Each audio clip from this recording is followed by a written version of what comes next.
آج کا واقعہ بہت ہی دلچسپ اور سچا واقعہ ہے۔ ویڈیو آخر تک ضرور دیکھیے۔ اگر چینل پر نئے ہیں تو سبسکرائب کر دیجیے اور ویڈیو کے آخر میں ضرور بتائیں کہ آپ کو یہ ویڈیو کیسی لگی اور آپ نے اس ویڈیو سے کیا سیکھا ہے۔ اب اپنے سفر کا آغاز کرتے ہیں۔ عرب کے معاشرتی نظام میں ایک خاص رسم رائج تھی کہ مکہ اور دیگر بڑے شہروں کے معزز گھرانے اپنے نومولود بچوں کو کچھ عرصہ کے لیے دیہات کی دائیوں کے سپرد کر دیا کرتے تھے۔ اس کی کئی وجوہات تھیں۔ شہر کے ماحول میں غیر عرب بھی آتے جاتے تھے، جس سے عربی زبان میں عجمی اثرات شامل ہو جاتے، جبکہ دیہات کی عربی خالص اور فصیح تھی۔ اس لیے بچے کو دیہات میں پرورش دینا زبان و بیان کے لحاظ سے ایک بڑی نعمت سمجھی جاتی۔ شہروں میں گرد و غبار، شور شرابہ اور بیماریوں کا خطرہ زیادہ ہوتا۔ دیہات کا ماحول کھلا، تازہ اور صاف ستھرا تھا۔ وہاں کی ہوا اور پانی صحت کے لیے نہایت موزوں تھے۔ دیہات کے لوگ سادہ مزاج، بہادر اور صاف دل ہوتے۔ بچے کو ان کے ساتھ رکھنا گویا اسے بہادری، سادگی اور مضبوطی کی تربیت دینا تھا۔ اسی روایت کے تحت مکہ کے بڑے گھرانے اپنی اولادوں کو دودھ پلانے والی دیہات کی عورتوں کے حوالے کرتے۔ یہی دستور اللہ تعالیٰ نے اپنے محبوب کے لیے بھی مقدر فرمایا۔ مکہ مکرمہ کے قریب طائف کے علاقے میں ایک مشہور قبیلہ آباد تھا جسے بنو سعد کہا جاتا۔ یہ قبیلہ اپنی فصاحت و بلاغت، شجاعت اور سادہ طرز زندگی کے سبب عرب میں نمایاں حیثیت رکھتا تھا۔ ان کے ہاں کی عورتیں ہر سال قافلوں کی صورت میں مکہ آتیں اور نومولود بچوں کو اپنی گود میں لے کر واپس لے جاتیں۔ انہی میں سے ایک معزز خاتون تھیں حلیمہ بنت ابی ذئب السدیہ۔ وہ اپنے خاوند حارث اور ایک دودھ پیتے بچے کے ساتھ مکہ آئے۔ ان حالات بنت وہ غربت اور قحط سالی کے زمانے میں زندگی گزار رہی تھیں۔ ان کی سواری کی اونٹنی کمزور تھی، دودھ بہت کم تھا اور بکریاں بھی دبلی پتلی تھیں، لیکن دل میں ایک امید اور زبان پر اللہ کا نام تھا۔ جب قافلہ مکہ پہنچا تو ہر دائی کوشش کرتی کہ کسی صاحب حیثیت اور مالدار گھرانے کا بچہ اسے مل جائے تاکہ معاوضہ بھی بہتر ملے اور عزت بھی۔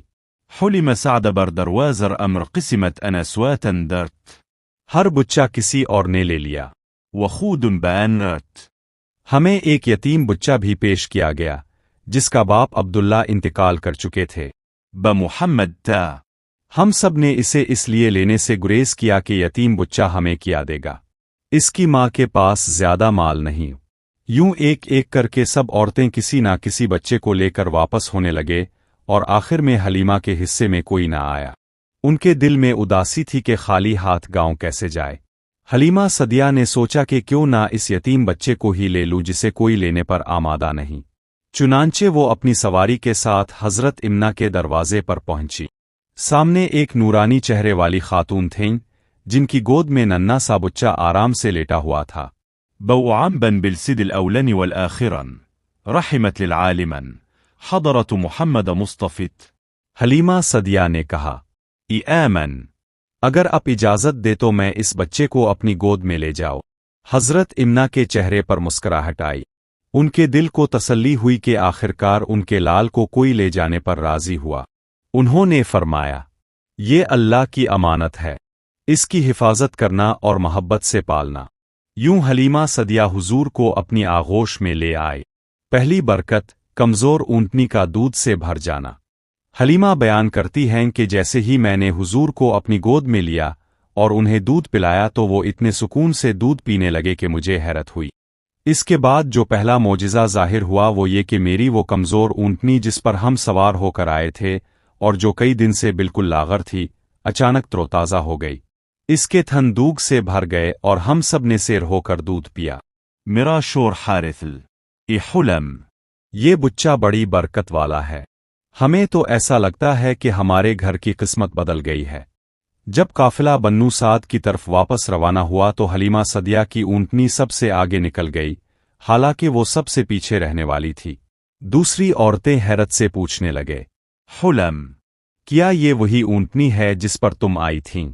ومصر نرت حق، لیکن اب اس پر اللہ کی خاص رحمت ہے۔ یوں ہر قدم پر وہ اپنے نومولود یتیم مگر نورانی بچے کی برکتیں دیکھ رہی تھیں۔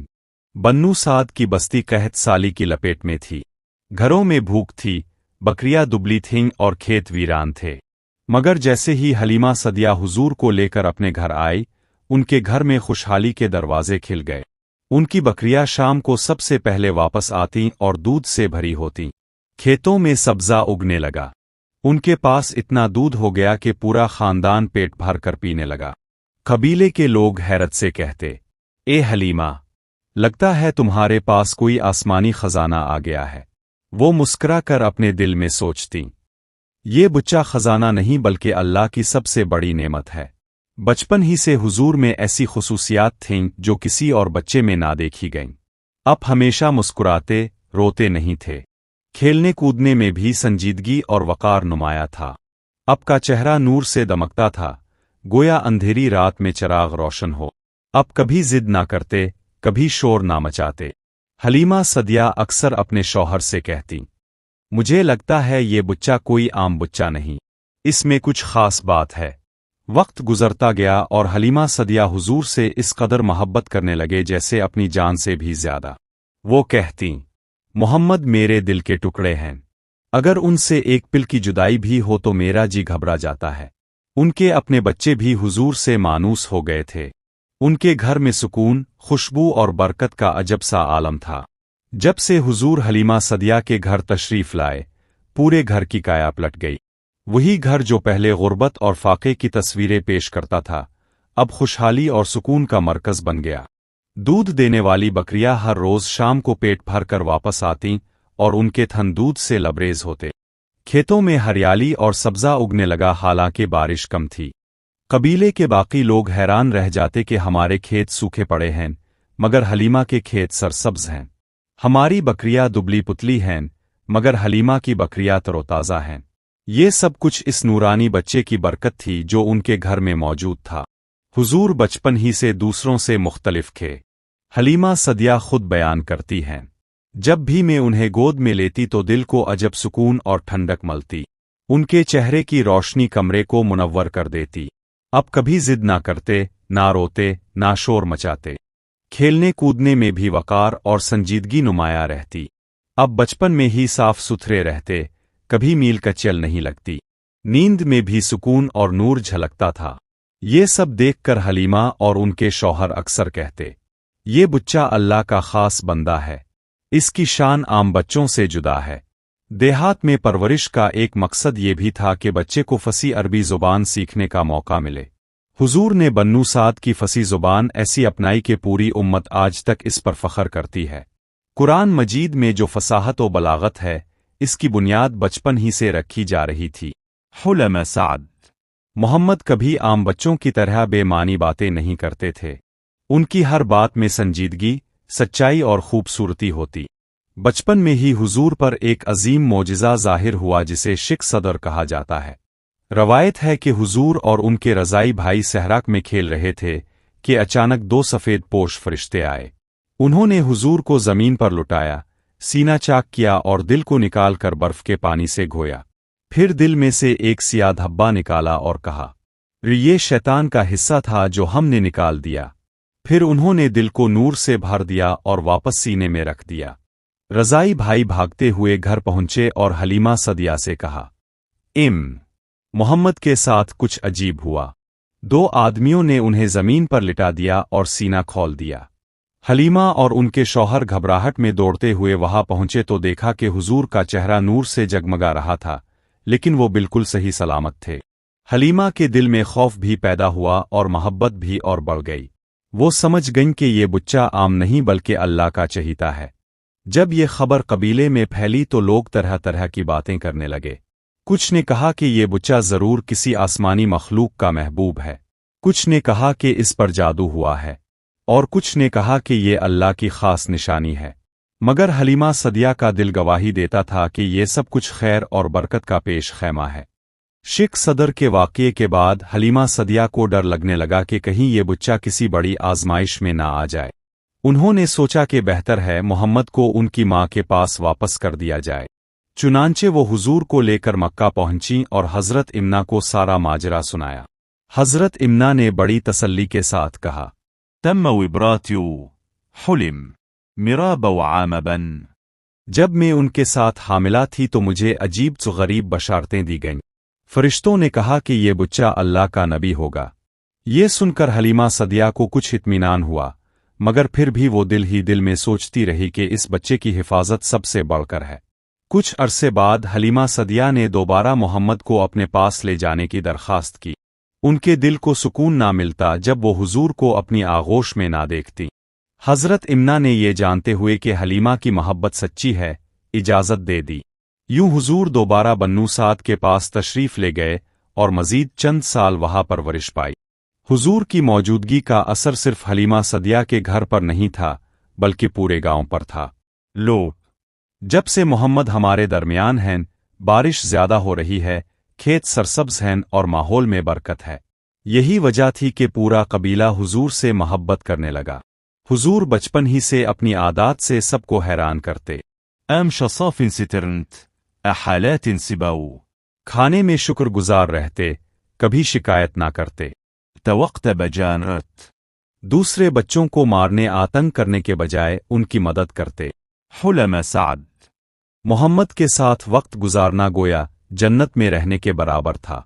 चंद साल गुजरने के बाद हुजूर की उम्र तकरीबन 5 बरस हो गई। अब दस्तूर के मुताबिक बच्चों को वापस वालिदैन के पास भेज दिया जाता। हलीमा सदिया का दिल गमगीन था कि अब ये नूरानी बच्चा उनकी गोद से रुखसत होगा। वो अक्सर रातों को सोचती, أشلمي حرجاء أش محمد مشم راسر लेकिन अल्लाह की तकदीर कुछ और थी।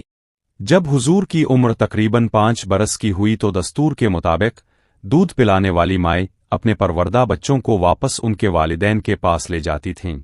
हलीमा सदिया के दिल पर यह लम्हा भारी था। कई बरस की परवरिश और बेपनाह मोहब्बत के बाद अब वो अपने नूरानी फूल को छोड़ने जा रही थीं। वसूत रिकाश ये बच्चा हमेशा मेरी गोद में रहे, मगर ये अल्लाह का हुक्म है कि अब मोहम्मद अपनी वालिदा के पास जाए। चुनांचे हलीमा सदिया ने निहायत मोहब्बत और आंसुओं के साथ हुजूर को लेकर मक्का मुकर्रमा का सफ़र इख्तियार किया। जब हज़रत इम्ना ने अपने लाल को देखा तो उनकी आंखों से खुशी के आंसू जारी हो गए। कई बरसों बाद माँ को अपने नूरानी बेटे का दीदार नसीब हुआ। ونل إحلم तुमने मेरा बेटा किस शान से पाला है, इसका चेहरा पहले से भी ज्यादा नूरानी लग रहा है। ألتم جزاء خرد हलीमा सदिया ने आजिज़ी से जवाब दिया, إما جان ये बच्चा बरकतों का खजाना है। इसकी वजह से हमारे घर की काया पलट गई थी कि अपने बेटे को यसरब मदीना मुनव्वरा ले जाएं ताकि उनके वालिद की कब्र की ज़ियारत कर सके, क्योंकि हुजूर के वालिद हज़रत अब्दुल्ला का इंतकाल मदीना में हुआ था जब वो तिजारती सफ़र से वापस आ रहे थे। चुनांचे उन्होंने ये सफ़र करने का फ़ैसला किया। हज़रत इम्ना अपने नन्हे बेटे मोहम्मद और एक कनीज़ ऐमन को साथ लेकर मदीना की तरफ रवाना हुईं। ये सफ़र इस ज़माने में आसान ना था। रास्ते में वादिया, सहरा और दुश्वार गुजार मंजिलें आती थीं। मदीना पहुंचकर हुजूर ने पहली मर्तबा अपने वालिद की कब्र की ज़ियारत की। अगरचे वो अभी बच्चे थे, मगर तकदीर ने उन्हें यतीमी का गहरा एहसास दिला दिया। अहले मदीना ने इस नन्हे मेहमान को बड़े प्यार से देखा। हुजूर के चेहरे की रोशनी देखकर सब कहते, ये बच्चा बड़ा मुबारक है, इसके चेहरे पर नबूवत की झलक नुमाया है। मदीना में एक माह क़याम के बाद काफ़िला मक्का की तरफ वापस रवाना हुआ, लेकिन अभी अबवाक के मकाम पर पहुंचे ही थे कि हज़रत इम्ना की तबीयत अचानक ख़राब हो गई। बीमारी ने शिद्दत इख्तियार की और कुछ ही दिनों में वो इस दुनिया से रुखसत हो गईं। इस वक्त हुजूर की उम्र सिर्फ 6 बरस थी। एक छोटे से बच्चे ने अपनी वालिदा को खो दिया। पहले ही बाप की शफ़क़त से महरूम थे, अब माँ की मोहब्बत भी छन गई। लिम्हनी इतुरबनता रवायत है कि हुजूर अपनी वालिदा के करीब बैठे थे और उनकी जुदाई पर आंखों से आंसू बह रहे थे। ऐमन, जो इस सफ़र में साथ थीं, ने हुजूर को दिलासा दिया और अपनी गोद में लिया। उन्होंने माँ की तरह संभाला। फिर वो हुजूर को वापस मक्का ले आए। यूं एक नन्हा सा बच्चा जिसे दुनिया की सबसे ज्यादा मोहब्बत की जरूरत थी, चंद ही बरसों में यतीमी के सदमों से दोचार हुआ। लेकिन ये अल्लाह की तकदीर थी कि महबूब को बचपन ही से मुश्किलात से गुजार कर मजबूत बनाया जाए। माँ की वफ़ात के बाद हुजूर की कफ़ालत उनके दादा अब्दुल मुत्तलिब ने संभाली। अब्दुल मुत्तलिब मक्का के सरदार थे, कुरैश के सबसे मुअज़्ज़ज़ और बासर बुजुर्ग थे। उन्होंने अपने यतीम पोते को बेपनाह मोहब्बत से पाला। उनकी कोशिश होती कि मोहम्मद को हमेशा अपने करीब रखे। अब्दुल-मुत्तलिब जब खाना कबा के सहन में बैठते तो उनके लिए खास चटाई बिछाई जाती। कोई और वहां बैठने की जुरत ना करता, मगर नन्हे मोहम्मद आकर बिला झिझक बैठ जाते। لو روتة وعبدال مطلبة. उन्हें मत रोको, ये मेरा बेटा नहीं बल्कि सरदार है, इसका मकाम बहुत बुलंद है। यूं दादा की शफकत ने यतीमी के जख्मों को कुछ सहारा दिया। 2 बरस बाद जब हुजूर की उम्र 8 बरस हुई तो अब्दुल-मुत्तलिब भी इंतकाल फरमा गए। इस मौका पर भी हुजूर की आंखों में आंसू थे। एक और सहारा छन गया। अब ये यतीम बच्चा अपने चचा अबू तालिब की कफालत में आया। हुजूर की मक्का वापसी के बाद भी हलीमा सदिया का ताल्लुक खत्म ना हुआ। वो अक्सर मक्का आकर अपने दूध पीते बेटे को देखती। हर मुलाकात पर हुजूर उनसे बेपनाह मोहब्बत और एहतराम का सलूक फरमाते। जब हुजूर बड़े हुए तो हमेशा फरमाया करते, मेरी माँ के बाद मेरी सबसे बड़ी माँ हलीमा हैं। अब हलीमा को देखकर अपनी चादर बिछा देते, खड़े होकर उनका इस्तकबाल करते और उनके लिए तहाइफ पेश करते। अल्लाह ताला ने अपने महबूब को बचपन ही से यतीमी के कठिन रास्ते से गुजारा ताका कोई ये ना कह सके कि इस नबी ने वालिदैन की दौलत और सहूलतों की बदौलत तरक्की की। वो खुद यतीम होकर यतीमों का दर्द समझ सके। वो अपनी उम्मत को दुखों में सब्र और तवक्कल की तालीम दे। कुरान मजीद में अल्लाह ताला ने फरमाया, क्या हमने अब को यतीम ना पाया और पनाह ना दी। ये आयत बचपन के सारे सदमात को एक लाउ सुकून में बदल देती है। दादा अब्दुल-मुत्तलिब की वफ़ात के बाद 8 साला मोहम्मद की कफालत उनके चचा अबू तालिब ने संभाली। अबू तालिब माली एतबार से खुशहाल ना थे, मगर दिल के बड़े और मोहब्बत में डूबे हुए थे। वो अपने यतीम भतीजे से बेपनाह मोहब्बत करते और हर लम्हा उनकी हिफाजत का ख्याल रखते।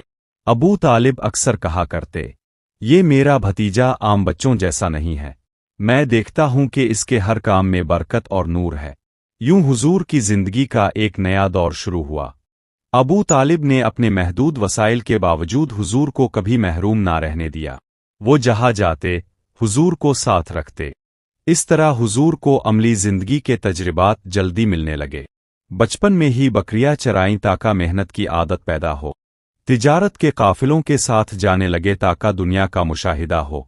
मुआशरती मील जौल में हिस्सा लिया ताका लोगों के आदाब और अखलाक सीखीं।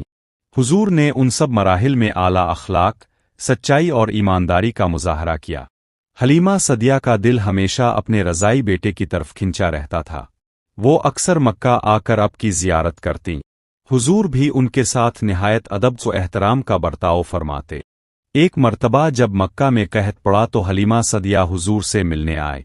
हुजूर ने फौरन अपनी चादर बिछाई, उनका इस्तकबाल किया और उनके लिए कुरैश से सिफारिश की ताका उनकी मदद की जाए। कुरैश के सरदारों ने ये देखकर कहा, मोहम्मद अपनी माँ के दूध पिलाने वाली को कैसे इज्जत देते हैं। ये बच्चा बड़ा नेक और अजीम है। जब हुजूर की उम्र 12 बरस हुई तो अबू तालिब उन्हें एक तिजारती काफिले के साथ शाम ले गए। ये वही सफ़र था जिसमें रायब बहरा ने अब को देखा और उनमें नबूवत की निशानियां पहचाने। अगरचे ये वाक़या बराह रास्त हलीमा सदिया से मुताल्लिक नहीं, लेकिन ये जाहिर करता है कि वो बच्चा जिसे कभी बन्नू साद की चरागाहों में पाला गया था, अब अपनी शख्सियत के कमालात के साथ दुनिया के सामने आ रहा था। जब भी हलीमा सदिया मक्का आती तो हुजूर खड़े होकर उनका इस्तकबाल करते, अपनी चादर उनके लिए बिछाते और उनके साथ बेटियों जैसा सलूक फरमाते। एक मर्तबा हलीमा सदिया जब मदीना में अब से नबूवत के बाद मिले तो अपने अपनी चादर उनके लिए ज़मीन पर बिछाई और फरमाया, ये मेरी माँ हैं। ये जुमला सुनकर सहाबा की आंखों में आंसू आगे कि अल्लाह के महबूब अपनी रज़ाई माँ को कितनी इज्जत देते हैं। हुजूर अपने रज़ाई बहन भाइयों को भी याद रखते थे। हज़रत शमाक, जो हलीमा सदिया की बेटी थीं, कई बार अब से मिलने आए। अब हमेशा उनसे मोहब्बत और शफ़क़त से पेश आते। जब ग़ज़ू हुनैन के बाद कैदी लाए गए तो उन्हीं में शमाक भी थीं। जैसे ही हुजूर ने उन्हें पहचाना तो फौरन खड़े हो गए, अपना चादर बिछाई और फरमाया, ये मेरी बहन हैं। फिर उन्हें इज्जत व एहतराम के साथ आज़ाद कर दिया और जो कुछ मांगा अता फरमाया। हलीमा सदिया को इस बात पर फ़ख्र था कि अल्लाह ने उन्हें अपने महबूब की रज़ाई माँ बनाया। वअथरत, मैंने जब इस बच्चे को गोद में लिया तो मेरा घर वीरानी से खुशहाली में बदल गया, और आज पूरी दुनिया देख रही है कि वही यतीम बच्चा सारी कायनात का सरदार बनने वाला है। अबू तालिब ने अपनी जिंदगी में बारहा मोहम्मद की खातिर कुर्बानियां दी। وہ انہیں ہر خطرے سے بچاتے۔ جب حضور رو ظلم وتات وأبو طالب مقابل رت. یہ سب کچھ اس تربیت اور برکت کا تسلسل تھا جو پہلے حلیمہ سعدیہ نے اپنی گود میں دی تھی اور پھر ابو طالب نے اپنی کفالت میں جاری رکھا۔ بچپن سے لے کر نوجوانی تک کے یہ تمام مراحل اس بات کی دلیل تھے کہ اللہ اپنے محبوب کو نبوت کے لیے تیار کر رہا تھا۔ یتیمی نے اب کو صبر اور شکر سکھایا۔ حلیمہ سعدیہ کی گود نے اب کو پاکیزگی اور نور عطا کیا۔ بنو سعد کی چراگاہوں نے اب کو فصاحت و بلاغت دی۔ ابو طالب کی کفالت نے اب کو حوصلہ اور جرأت بخشی۔ جب حضور کی عمر 40 برس ہوئی تو اللہ تعالیٰ نے غار ہرا میں وحی نازل فرما کر اب کو نبوت سے سرفراز فرمایا۔ اقر کے الفاظ کے ساتھ ایک نئی دنیا کا آغاز ہوا۔ یہ وہی یتیم بچہ تھا جسے حلیمہ سعدیہ نے اپنی گود میں پالا، جس کی برکت سے بکریاں دودھ سے لبریز ہوئیں اور جس کی مسکراہٹ سے ان کا دل سکون پاتا تھا۔ اب وہی بچہ پوری دنیا کے لیے رحمت بنا تھا۔ جب حضور کے نبوت کی خبر پورے مکہ میں پھیلی تو یہ خبر بنو سعد تک بھی پہنچی۔ لوگ طرح طرح کی باتیں کر رہے تھے۔ کچھ کہہ رہے تھے کہ محمد جادوگر ہیں، کچھ کہہ رہے تھے کہ وہ شاعر ہیں، کچھ کہہ رہے تھے کہ یہ اللہ کے نبی ہیں۔ حلیمہ سعدیہ نے جب یہ سنا تو ان کے دل میں یقین تھا کہ وہ بچہ عام نہیں، وہ یقیناً اللہ کے نبی ہیں، کیونکہ انہوں نے اپنے گھر میں بچپن سے وہ سب نشانیاں دیکھی تھیں جو نبوت کی دلیل تھیں۔ روایات میں آتا ہے کہ اعلان نبوت کے بعد حلیمہ سعدیہ ایک مرتبہ مکہ آئے۔ حضور نے انہیں دیکھتے ہی اپنی چادر بچھا دی، کھڑے ہو کر استقبال کیا اور نہایت عزت و تکریم سے پیش آئے۔ لوگوں نے حیران ہو کر پوچھا، اے محمد، یہ عورت کون ہے جس کے لیے اب اتنی عزت کر رہے ہیں؟ اپنے فرمایا، یہ میری ماں ہیں، جنہوں نے مجھے دودھ پلایا اور اپنی گود میں پالا۔ یہ جملہ سن کر ہر شخص پر رقت طاری ہو گئی۔ محدثین اور مورخین نے ذکر کیا ہے کہ حلیمہ سعدیہ اسلام کے ابتدائی دنوں میں مکہ آئیں اور نبی کریم کی زیارت کی۔ اس وقت حضور نے ان کے ساتھ بڑے احترام سے پیش آ کر ان کے لیے ایمان کی دعا فرمائی۔ بعض روایات میں آیا ہے کہ وہ مسلمان ہو کر واپس گئیں۔ ان کی وفات حضور کی نبوت کے ابتدائی زمانے میں ہوئی۔ روایت ہے کہ اپنے ان کی موت کی خبر سنی تو رنجیدہ ہوئے اور ان کے حق میں دعا کی۔ حلیمہ سعدیہ کی بیٹی حضرت شماک بعد میں نبی کریم کے پاس آئیں اور اسلام قبول کیا۔ وہ اب کی رضائی بہن تھیں۔ اپنے ہمیشہ ان سے نہایت شفقت سے پیش آیا۔ غزو حنین کے بعد جب قیدی لائے گئے تو شماک بھی ان میں شامل تھیں۔ جیسے ہی حضور نے انہیں پہچانا تو کھڑے ہو گئے، اپنی چادر بچھائی اور فرمایا، یہ میری بہن ہیں۔ پھر انہیں آزاد کر دیا اور بہت سے انعامات عطا کیے۔ شماک نے وہی وقت پہچانا جس کا ذکر ان کی والدہ حلیمہ سعدیہ کرتی تھیں کہ یہ بچہ عام نہیں، یہ اللہ کا نبی ہے۔ نبوت کے بعد جب کبھی حضور اپنے بچپن کے بارے میں گفتگو فرماتے تو حلیمہ سعدیہ اور ان کی برکتوں کا ذکر ضرور کرتے۔ اب فرماتے، اللہ نے مجھے بنو سعد کی گود میں پرورش دی، وہاں میں نے پاکیزہ زبان سیکھی اور وہاں کی ہوا نے مجھے طاقت بخشی۔ اگرچہ حلیمہ سعدیہ کی زندگی غربت اور مشقت میں گزری، مگر اللہ نے انہیں ایسا فخر عطا کیا جو دنیا کی کسی عورت کو نصیب نہیں ہوا۔ وہ ہمیشہ کہا کرتی تھیں، میں نے اللہ کے نبی کو دودھ پلایا ہے، وہ میرے بیٹے ہیں اور میں ان کی ماں ہوں۔ دیکھے تو یہ ایک مسلسل تربیت کا سلسلہ تھا۔ یتیمی نے اب کو صبر و شکر سکھایا۔ حلیمہ سعدیہ کی گود نے محبت، پاکیزگی اور برکت عطا کی۔ بنو سعد کی فضا نے زبان کو فصاحت دی۔ ابو طالب کی کفالت نے جرأت اور حفاظت دی، اور پھر اللہ نے وحی کے ذریعے اب کو نبی بنا دیا۔ یوں حضرت حلیمہ سعدیہ کی گود میں پرورش پانے والا بچہ دنیا کا سب سے عظیم انسان، اللہ کا آخری رسول بن کر ابھرا۔ حلیمہ سعدیہ کو یہ سعادت نصیب ہوئی کہ وہ النبی کہلائیں۔ ان کی زندگی قیامت تک آنے والی ماؤں کے لیے مثال ہے کہ اگر نیت خالص ہو تو اللہ غربت کے باوجود عزت کے دروازے کھول دیتا ہے۔